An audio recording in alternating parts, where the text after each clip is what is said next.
Smart Talks vous est présenté par Circle, powered by Square.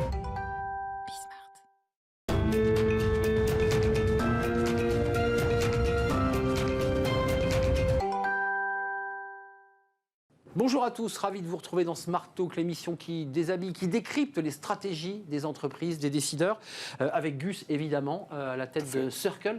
Tout à fait. Je l'ai bien dit. Bonjour Arnaud, très bien dit cette semaine. On va découvrir notre invitée. Elle s'appelle Audrey Koenig, directrice générale de Natixis Wealth Management. C'est notre invitée.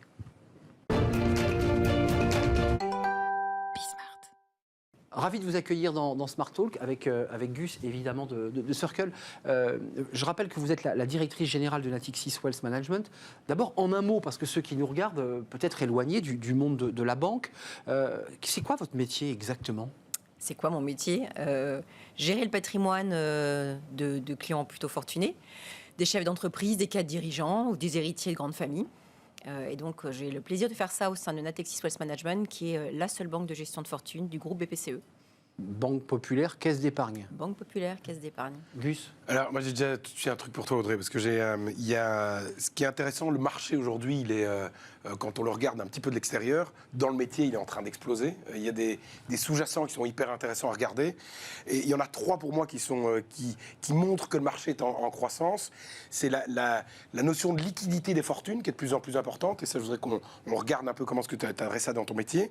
Il y a une deuxième chose, c'est qu'il y a un transfert d'argent entre générations qui va être gigantesque. Ça aussi, c'est sans doute un truc sur votre positionnement. Et la notion de M&A, donc celui-là, il se voit de manière beaucoup plus évidente. Est-ce que ces sous-jacents-là qui font qu'on a un marché en croissance, tu le ressens, toi, dans ton métier aujourd'hui ? Oui, on le ressent. On a un marché, effectivement, on a la chance de faire ce métier dans un marché qui est très porteur. Ouais. Alors pourquoi ? Parce qu'on a des fonds de private equity qui ont énormément de liquidités à investir. On arrive aussi sur une génération d'entrepreneurs qui doit transmettre la main. Et au-delà de ça, on se rend compte aussi dans une industrie où les dirigeants associent de plus en plus leurs collaborateurs fidèles au niveau du capital pour qu'ils profitent de la valorisation de l'entreprise. Donc tout ça, nous, on en profite à plein. Puisqu'on en profite à plein, quand il y a des transmissions, il y a de l'argent à placer. Quand il faut accompagner un actionnaire pour rentrer au capital ou se renforcer, on peut l'aider en financement. Ouais. Donc c'est des environnements qui sont très porteurs pour nous.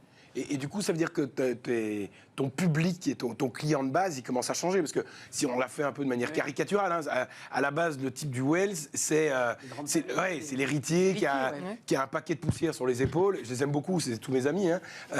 Mais qui va prendre la banque de son grand-père et de son arrière-grand-père et qui va vous voyez qu'on attend qu'on lui apporte le thé. Là, soudainement, tu as un public qui est complètement différent.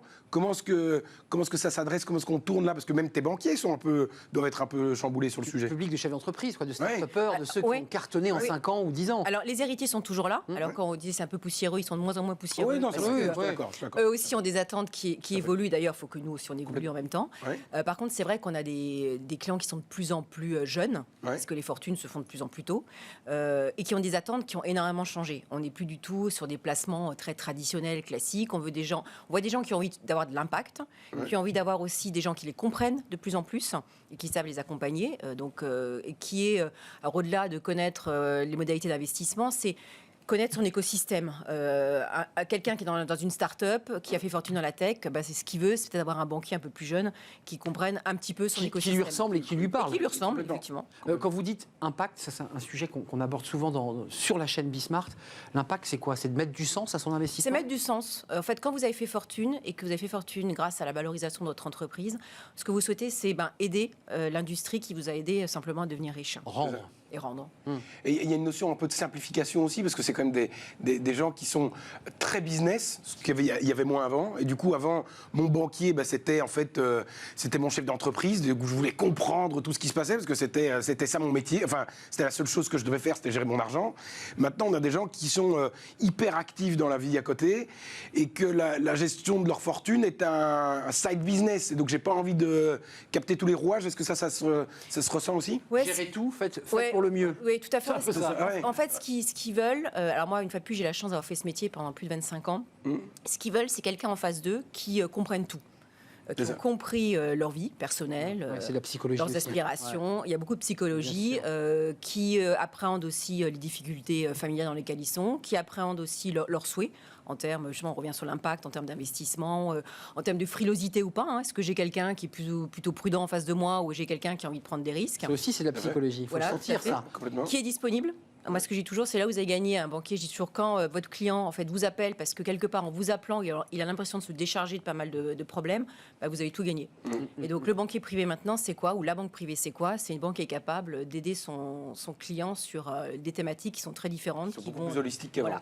Domaine professionnel ou privé. Et serviciel presque. Fiscal. Et serviciel. C'est un peu ça. C'est de plus en plus de services. C'est ça que le client riche attend. Vous soyez capable de répondre à tout ce dont il a besoin. Oui, en fait, notre industrie, là où elle a changé, c'est qu'avant, on pouvait se différencier sur les expertises. Tout le monde n'avait pas les expertises, tout le monde n'avait pas l'offre de produits. Je pense que toutes les banques privées de la place, ou une banque privée indigne de ce nom, a tout ça, en interne. C'est pas là-dessus que Par contre, le service, tout le monde ne l'a pas. La réactivité, tout le monde ne l'a pas. Et comment est-ce qu'on arrive à faire connaître cette notion-là? Parce que ce sont des métiers où la notion de marketing et de communication est encore presque tabou, parce que on peut pas. Oui, mais on regarde ça dans d'autres industries. Hein, dans l'industrie qui me concerne, c'est la même chose. Hein, tout ce qui est les métiers un peu chics qui sont le conseil en stratégie, les avocats, les banquiers privés, etc. La communication, le marketing, on n'en parle pas. Par contre, chez les avocats, la publicité, il faut préciser. Voilà, d'accord. Mais ça n'empêche que à partir du moment où tu as un nouveau public, il y a un truc quand même qu'il faut faire. Comment est-ce que tu adresses ça? Oui, alors je pense que c'est une industrie dans laquelle il y a des superbes marques. Qui, vous appelez, vous êtes banquier d'une de ces marques, vous obtenez le rendez-vous. C'est pas le cas de toutes les structures. Donc vous jouez sur d'autres aspects. Et en fait, nous, ce sur quoi on essaie de jouer, c'est notre écosystème et de se dire, ce qu'on demande à nos banquiers, c'est voilà, quand vous avez des clients dans la tech, je reprends la tech comme exemple. Finalement, on se rend compte qu'un client qui est satisfait du service qu'il a pu avoir chez Natixis Wealth Management, il va en parler à ses copains. C'est le bouche à oreille. C'est le bouche à oreille. C'est le dîner, c'est la partie de tennis. C'est cette notoriété qu'on va essayer d'entretenir. Maintenant, il faut quand même l'entretenir, il faut quand même être là. Et donc, c'est ce qu'on essaye de faire. Et on demande à nos banquiers d'alimenter cet écosystème et d'être présent. Mais ça, c'est assez neuf, parce que toi, tu es arrivé il y a combien de temps? En tant que DG En tant que DG, mars 2021. Ok. 21, ouais. Donc, tu as passé un gros 100 jours là maintenant. Oui. Tu as eu le temps de bien screener ce qui se passait. C'est quoi, du coup, quand on arrive à la tête d'une boîte qui, du coup, dans le métier, n'est pas hyper connue, qui a beaucoup d'autres grandes marques qui ont des marques bien installées, aussi bien au niveau de l'attraction des talents, hein, parce que ça, il faut qu'on en parle aussi, qu'au niveau de l'attraction des clients. Qu'est-ce qu'on vient mettre en place de neuf pour se dire, OK, on va ailleurs, quoi? Alors, ce qu'on vient mettre en place, c'est peut-être le fait que je connaisse une fois de plus, je connais ce métier. Alors, déjà, au niveau de mes pairs, j'ai plutôt été saluée quand j'ai été nommée en disant c'est chouette de nommer quelqu'un qui connaisse ce métier. Une légitimité. Une légitimité métier, effectivement. Cette légitimité, elle voit en externe, elle voit en interne, parce que vous embarquez vos collaborateurs dans un nouveau projet qui est un projet qui leur parle peut-être un peu plus. Complètement. Et après, ce que vous essayez de faire aussi, c'est de faire en sorte que cette banque qui n'a pas forcément cette notoriété, elle a peut-être quelque chose en plus, c'est de l'agilité, c'est de la réactivité. Il y a certains aspects aussi qu'on a la chance d'avoir, du style faire des financements, ce que ne peuvent pas faire ça c'est un atout d'être les banques privées. D'avoir un groupe bancaire derrière. Et surtout, ce qu'on a essayé de faire, c'est un nouveau plan stratégique. Et ça, c'est peut-être un peu novateur. Ce plan stratégique, tous les collaborateurs, ils ont eu la faculté d'y participer. Et ce plan stratégique, c'est le leur. Okay. Et c'est celui qu'ils ont envie de porter. Juste un mot, le plan stratégique, c'est à 5 ans, à 2 ans, comment on se projette pour aller chercher nos clients. D'un point de vue pratico-pratique, c'est ce que disait Gus, comment vous allez les chercher? Il y a comme ça des lieux de pouvoir, des espaces dédiés où vous dites à vos banquiers, il faudrait peut-être que tu te mettes au golf ou au polo. Comment on fait concrètement? Alors, comment on fait? Alors, déjà, on a la chance d'appartenir à un groupe qui est le groupe PCE, qui est un groupe qui accompagne énormément les entrepreneurs de façon locale. Bien sûr. Et on a plein d'expertises au sein de ce groupe. Ce que j'essaye simplement de faire, c'est de fédérer ces expertises et dire que un chef d'entreprise, il a une opération sur son capital. On va peut-être lui présenter la banque d'affaires. On va pouvoir l'accompagner sur sur le financement de son opération capitalistique et à la sortie, on va l'accompagner en matière de structuration de sa partie patrimoniale. C'est ça. Et après, voilà, c'est mettre en œuvre à plusieurs étages. Tous ces services. Ce que je dis toujours, c'est peut-être on est le family office du groupe en matière de wealth management.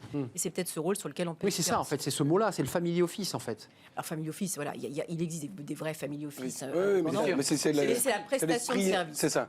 Et parce que, vu qu'on parlait tout à l'heure du fait que c'est une émission sans langue de bois, BPCE, c'est pas évident quand même. C'est un mastodonte, méga paquebot, avec un petit Natixis Wells qui essaye d'amener un peu de fraîcheur dans son métier, de ce que je comprends.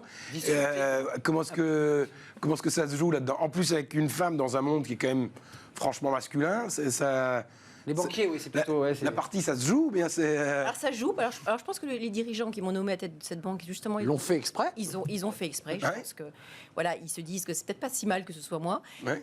Après, c'est un groupe sur lequel, effectivement, il faut savoir manœuvrer. Maintenant, c'est un groupe qui est puissant. C'est un groupe, une fois de plus, qui accompagne les entrepreneurs. Ouais, beaucoup, ouais. Par contre, qui n'a pas du tout sa part naturelle sur l'industrie du wealth.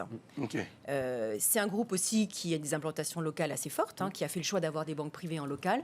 Mais je pense que ces banques privées, additionnées aux expertises et au savoir-faire de Natixis Wealth Management, fait que demain, on peut avoir une part beaucoup plus importante sur cette industrie. Mais c'est pas les mêmes segments, j'imagine. C'est pas les mêmes segments. C'est pas les mêmes segments. Et parfois, c'est juste nous. Moi, je fais que ce métier-là.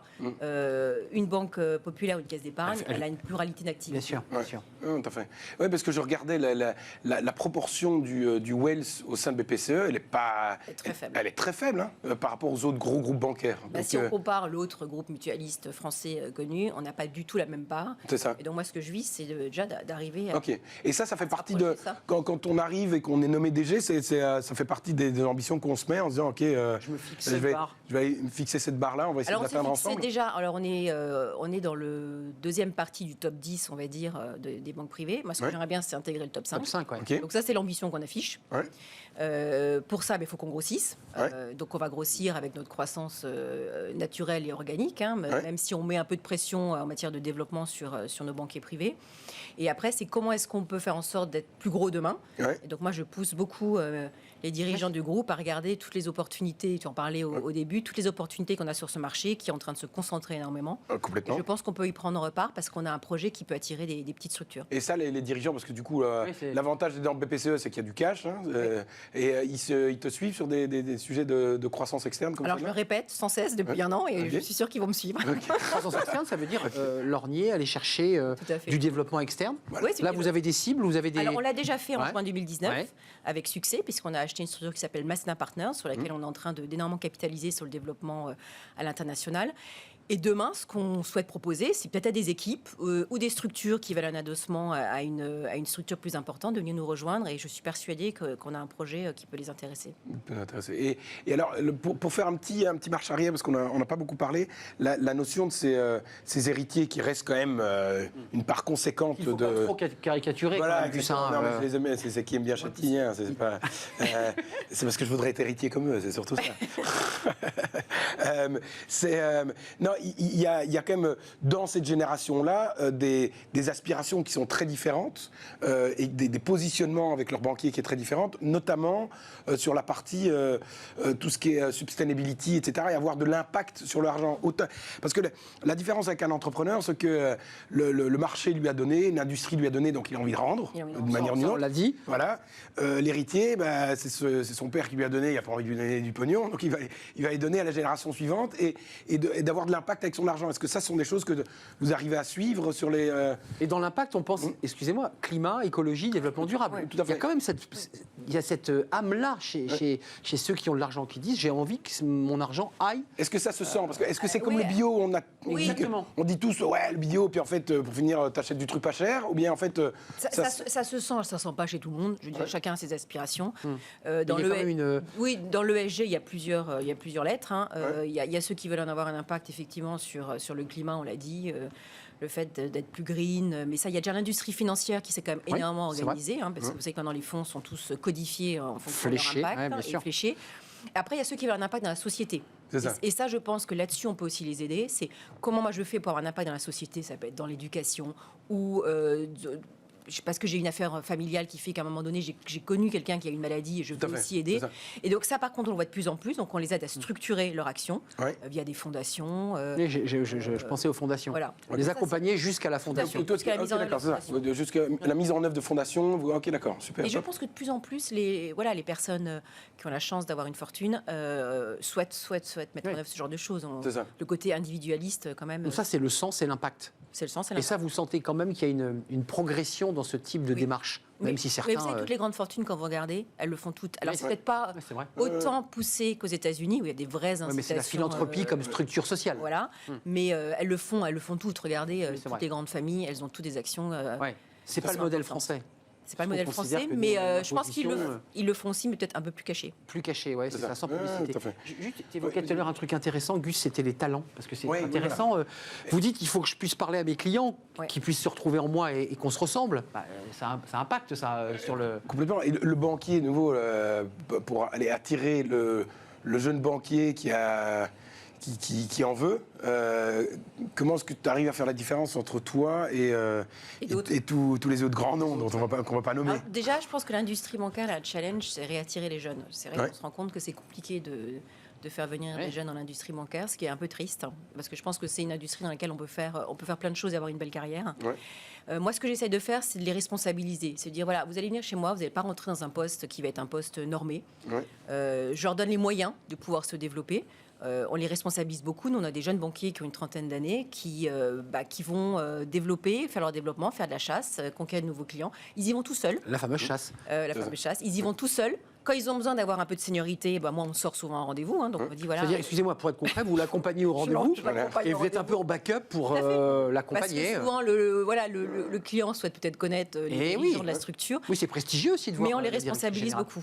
Moi, je leur donne des moyens. Je leur dis, venez me voir avec des moyens, venez me demander des moyens pour mettre en œuvre votre projet. C'est important, ça, les moyens de faire le gap entre les moyens et les objectifs que tu viens donner à tes banquiers.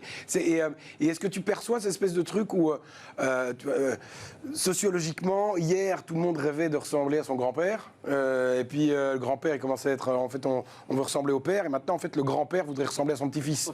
Et le petit-fils ne veut pas du tout ressembler au grand-père, il est très bien comme il est, quoi, tu vois. On fait beaucoup de sociologie, Marteau. Non, mais il faut le dire. Ah non, mais c'est parce que dans le métier de banquier, on en parlait tout à l'heure, il y a beaucoup de psychologie. Est-ce que ça, c'est quelque chose que tu ressens et que du coup, en fait, le type de banquier va changer aussi au niveau de tes clients? Oui, alors le type de banquier va changer. Une fois de plus, je pense que ça va être aussi vraiment en fonction de l'écosystème dans lequel le client évolue. Je pense qu'il y a quand même encore des industries qui restent un peu plus normées ou codifiées, mais il y en a certaines effectivement qui disruptent beaucoup plus. Donc en fait, il faut savoir mettre juste le banquier en face du client ou le bon banquier en face du client. L'objectif, c'est le top 5, vous l'avez dit, ça c'est le projet stratégique. Quand j'ai dit disrupter tout à l'heure, vous m'avez souri, on ne l'a pas entendu, je voudrais vous entendre. Vous dites, ouais, je disrupte un peu, c'est ma manière de faire, dans sa façon de s'habiller, sa façon d'être, tout ça joue. Vous jouez là-dessus? Moi, j'ai envie de faire bouger les lignes de cette banque privée. Et je pense qu'on a vraiment les moyens de faire. Une fois de plus, un plan stratégique, vous associez les collaborateurs, vous les associez, vous leur laissez s'exprimer. Je pense qu'il y a plein d'entreprises dans lesquelles ce n'est pas le cas. On a lancé ce fameux NPS collaborateur, et on va beaucoup s'en inspirer. Et j'ai mis en place une organisation qui est beaucoup plus plate, où j'essaie de faire en sorte que les gens puissent... autonomie, initiative... soit autonomie, soit puissent aussi s'exprimer sur ce qui va pas. Alors aussi ce qui va, parce que les gens ont toujours tendance à râler, mais c'est aussi bien de dire ce qui va. Et les associer au changement. C'est une question indirecte, parce que je pense à Mathieu Pigasse, banquier... qui fut banquier et qui disait qu'il adorait écouter des clashs. Vous vous rappelez cette anecdote? Et elle dit quelque chose d'intéressant, parce qu'un banquier de ce niveau qui écoute les clashs, il en parlait à ses clients. Est-ce que comme ça, vous vous amusez aussi à faire parfois des pas de côté, à surprendre, à disrupter? C'est ça, en fait.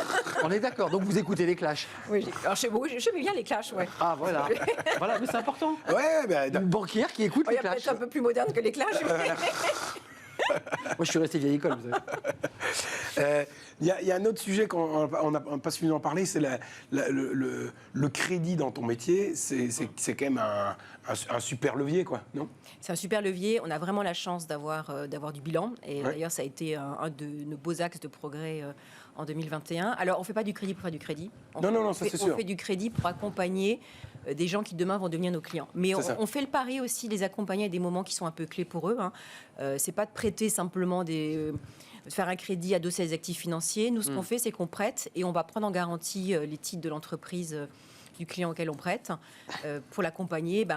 Opération typique, un fonds d'investissement qui rentre, le chef d'entreprise ne veut pas trop être dilué dans l'opération, on va l'aider à maintenir sa participation en capital. Et Sa majorité éventuelle. Et sa majorité éventuelle, ou racheter des minoritaires, enfin ce genre d'opération. En appui, en soutien à votre client. Tout à fait. Et on est, je pense, une des rares banques privées de la place à pouvoir faire ce genre d'opération. Et faire du crédit émotionnel, c'est-à-dire, on repart dans les émotions, c'est-à-dire l'aider sur des sujets qui sont en fait pas business, mais qui fait que c'est le moment où, quand tu es là pour ton client, soudainement, il te lâche plus à vie, quoi. Tu vois il s'est passé quelque chose de tellement fort. Voilà, il s'est passé parce qu'il a acheté son premier bien immobilier, émotionnellement, il est marqué. Voilà, émotionnellement. Est-ce que c'est un truc qu'on utilise dans... Typiquement, c'est ce qu'on fait en ce moment. Acheter la résidence principale, voilà la résidence secondaire, parce qu'on a plein qui les résidences secondaires ces derniers temps. Oui, c'est vrai que c'est en vogue. Qui n'ont pas forcément la capacité de s'endetter de façon classique, mais on sait que dans quelques années, il y aura des liquidités importantes. Et on les accompagne sur un crédit in fine, sur une clause de sortie qui est...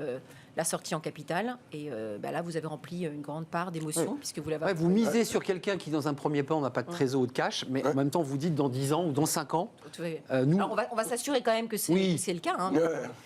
On fait notre métier de prêteur. Une banque. Mais on va l'accompagner. Arnaud essaye de trouver un truc pour voir s'il y a moyen, quoi.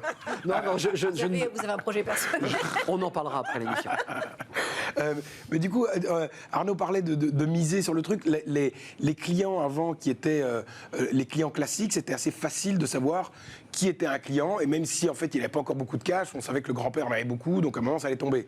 Est-ce que vous devez commencer à revoir un peu vos critères d'entrée de clients, parce que un entrepreneur qui aujourd'hui en fait il n'a pas encore le cash, mais le type il est en train de monter, c'est pas au moment où il touche ses 10 bars qu'il faut aller le chercher, il faut essayer d'aller le chercher un peu avant, quoi. Acheter à la baisse. Voilà. Comment est-ce qu'on fait sachant que les modèles de valorisation de certaines entreprises ont énormément changé. Vous prenez une start-up qui devient une licorne, bien souvent il y a des niveaux de valorisation alors que l'entreprise continue à perdre de l'argent. C'est ça. Ça, faut savoir l'appréhender. Donc on a la chance. C'est artificiel la licorne parfois. C'est artificiel. Mais ça, on a la chance dans le groupe d'avoir des structures spécialisées qui nous aident sur des comment est-ce qu'on valorise un business model, quelles sont les typologies d'entreprises qui demain vont être et anticiper sur le marché et anticiper le marché.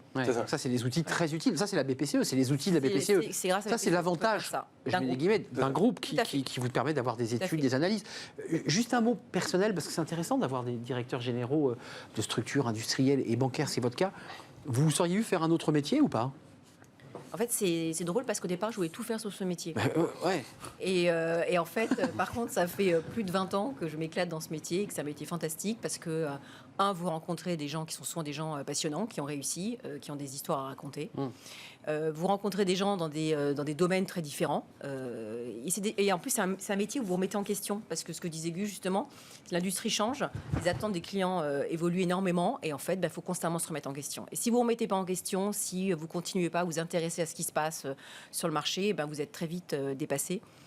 Et c'est ce qui fait que c'est sympa. Et ça, c'est intéressant. Le truc, c'est que du coup, il y a deux parties dont on n'a pas parlé du tout. C'est un peu cette partie d'innovation que les banquiers vont devoir commencer à se mettre. Oui. La première, c'est toute la partie digitale, où hier, on allait voir son banquier en physique, dans le coffre-fort, avec une tasse de thé. Aujourd'hui, on ouvre son téléphone et on voudrait voir ce qui s'est passé. Et puis après, il y a toute la partie des autres, tout ce qui est nouvelle monnaie, mais on en parlera juste après. Oui. Cette partie digitale, est-ce que toi, tu mets déjà des choses en place ? Alors, effectivement, l'industrie, la banque privée, c'est pas l'industrie qui avait le plus investi sur ces aspects de digitalisation. Donc, on accélère tous. Globalement, moi, je vois en discutant avec mes pairs, on accélère tout sur ce sujet. Nous, c'est plus de 10 millions d'euros qu'on alloue à la rénovation de notre système d'information. Donc pour avoir des accès plus rapides, des applis... un CRM digne de ce nom, des interfaces web pour les clients qui soient effectivement un peu plus agréables que celles qu'ils ont actuellement. Donc il y a un gros volet investissement. En fait, on dit collaborateurs, on investit, mais il y a aussi sur toute la partie IT sur laquelle il faut qu'on investisse énormément. Ok, top. Et, donc, et les nouvelles monnaies. Et les nouvelles, oui, voilà. Et les nouvelles monnaies. Alors, oui.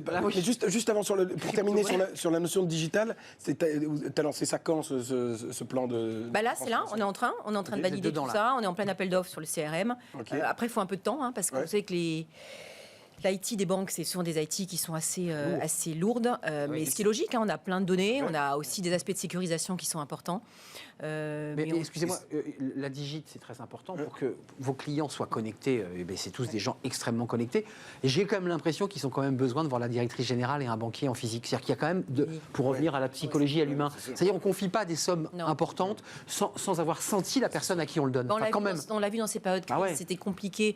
Même un prospect que vous n'avez pas vu, c'est compliqué. Bah oui, donc vous perdez le lien. Voilà, il faut aller le voir. Par contre, l'accès à l'information, je pense que ça doit être immédiat. Ça doit être immédiat. Ouais, bien sûr. Par contre, vous êtes là pour les moments un peu importants. Et je dis, rien ne remplace un coup de fil ou rien ne remplace... Les mots, bien sûr. C'est là où les néobanques, les machins, ils viendront jamais tacler sur un métier comme celui-là, parce qu'il est encore trop un type personnel. Très fin, c'est très subtil. Quand il y a besoin, quand il y a un vrai sujet, où il y a besoin d'être hyper réactif ou de faire du sur-mesure, je pense que c'est quand même bien de pouvoir appeler son banquier. Crypto-monnaie, un mot? Oui, crypto-monnaie, comment est-ce qu'on adresse ce marché-là? Parce que en même temps, les types qui ont du pognon aujourd'hui, ils sont tous dessus. Hein. Il y en a juste pour le fun, juste pour la fame, parce qu'il faut le faire, sinon on est un loser. Ou il y en a qui carrément le font vraiment pour venir leverager. Si mon banquier le voit pas du tout et l'ignore complètement, il y a quand même un gap. Comment est-ce que tu te positionnes par rapport à ça? Une fois de plus, c'est les clients qui font qu'on se bouge, comme souvent. Ils vous challenge. Hein. Qui nous challenge. Donc déjà, il y a plusieurs volets. Il y a la formation de nos banquiers, la culturation. Hein, c'est quand même pas des choses qui sont simples. En plus, il y a plein de crypto-monnaies quand même. Après, il y a des sujets, comment est-ce qu'on les accompagne? Est-ce qu'on les accompagne juste en conseil? Est-ce qu'on les accompagne jusqu'à l'achat, la conservation de monnaie, qui pose plein de sujets de sécurité? Tout à fait. Là, on a la chance d'avoir, pareil, dans le groupe, des gens qui sont des spécialistes en la matière, qui ont déjà travaillé ce sujet depuis quelques années, qui sont même sur des brevets de sécurisation des différentes clés. Et nous, ce qu'on aimerait, c'est d'être la banque pilote du groupe sur ces aspects de crypto-monnaie. Ok, top. Et du coup, c'est parce que dans la banque, c'est ton public qui est le plus, qui est le plus relevant sur le sujet. Il faut avoir une certaine surface pour y allouer une quote-part de ton patrimoine.